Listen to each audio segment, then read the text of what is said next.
નમસ્કાર મિત્રો, વિડીયોમાં તમારું સ્વાગત છે। તો મિત્રો, અત્યારે હાલની ખૂબ જ મોટી અને દુઃખદ ખબર સામે આવી રહી છે। જી હા મિત્રો, તો તમને જણાવી દઈએ કે ઇન્ડોનેશિયામાં એક ઇસ્લામિક સ્કૂલની ઇમારત ધરાશાયી થઈ છે। એપીના અહેવાલ મુજબ ઓછામાં ઓછા 65 વિદ્યાર્થીઓ કાટમાળ નીચે ફસાયા હોવાની આશંકા છે। તો મિત્રો, અધિકારીઓએ જણાવ્યું હતું કે બાંધકામ હેઠળની આ ઇમારત સોમવારે 19 સપ્ટેમ્બર 2025ના રોજ પ્રાર્થના કરી રહેલા ડઝનેક વિદ્યાર્થીઓ પર તૂટી પડી હતી।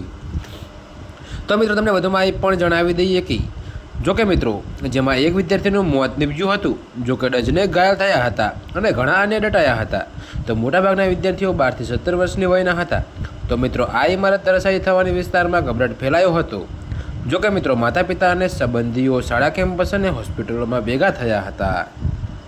તો મિત્રો, તેમના બાળકોના સુરક્ષિત પાછા ફરવા માટે પ્રાર્થના કરી રહ્યા હતા।